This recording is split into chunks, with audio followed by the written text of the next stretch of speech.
Good evening, everyone. My name's Noah, and I've come to read you a bedtime story. This time, I'll be reading On The Broom, and the story is by Julia Donaldson and Axel Scheffler. The witch had a cat, and a very tall hat, and long ginger hair which she wore in a plait. How the cat purred, and how the witch grinned as they sat on their broomstick and flew through the wind. But how the witch wailed, "Ah!" and how the cat spat when the wind blew so wildly it blew off the hat. "Down!" cried the witch, and they flew to the ground. They searched for the hat, but no hat could be found. Then out of the bushes on thundering paws there bounded a dog with the hat in his jaws. He dropped it politely, then eagerly said, as the witch pulled the hat firmly down on her head, "I am a dog, as keen as can be. Is there room on the broom for a dog like me?" "Yes!" cried the witch, and the dog clambered on. The witch tapped the broomstick, and whoosh! They were gone. Over the fields and the forests they flew. The dog wagged his tail, and the stormy wind blew. The witch laughed aloud and held on to her hat, but away blew the bow from her long ginger plait. "Down!" cried the witch, and they flew to the ground. They searched for the bow, but no bow could be found. Then out from a tree with an ear-splitting shriek, there flapped a green bird with the bow in her beak. She dropped it politely and bent her head low, then said as the witch tied her plait in a bow, "Squawk! I am a bird, as green as can be. Is there room on the broom for a bird like me?" "Yes!" cried the witch, so the bird fluttered on. The witch tapped the broomstick, and whoosh! They were gone. Over the reeds and the rivers they flew. The bird shrieked with glee, and the stormy wind blew. They shot through the sky to the back of beyond. The witch clutched her bow, but let go of her wand. "Down!" cried the witch, and they flew to the ground. They searched for the wand, but no wand could be found. Then all of a sudden, from out of a pond leapt a dripping wet frog with a dripping wet wand. He dropped it politely, then said with a croak as the witch dried the wand on a fold of her cloak, "Ribbit, I'm a frog, as clean as can be. Is there room on the broom for a frog like me?" "Yes!" cried the witch, and so the frog bounded on.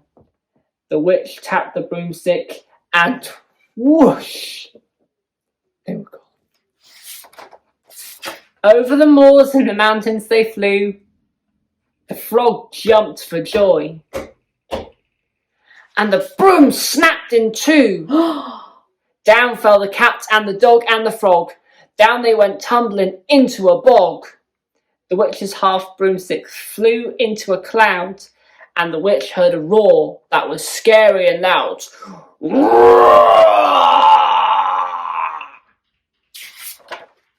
"I am a dragon as mean as can be, and I'm planning to have witch and chips for my tea."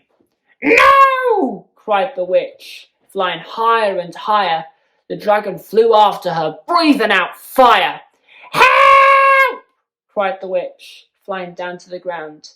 She looked all around, but no help could be found. The dragon drew nearer and, licking his lips, said, "Maybe this once I'll have witch without chips." But just as he planned to begin on his feast, from out of a ditch rose a horrible beast. It was tall, dark and sticky, and feathered and furred. It had 4 frightful heads, it had wings like a bird, and its terrible voice, when it started to speak, was a yowl and a growl and a croak and a shriek. It dripped and it squelched as it strode from the ditch, and it said to the dragon, "Buzz off! That's my witch." The dragon drew back, and he started to shake. "I'm sorry," he spluttered. "I made a mistake. It's nice to have met you, but now I must fly." And he spread out his wings and was off through the sky. Then down flew the bird, and down jumped the frog. Down climbed the cat, and "Phew!" said the dog. And "Thank you, oh, thank you!" the grateful witch cried. Without you, I'd be in that dragon's inside.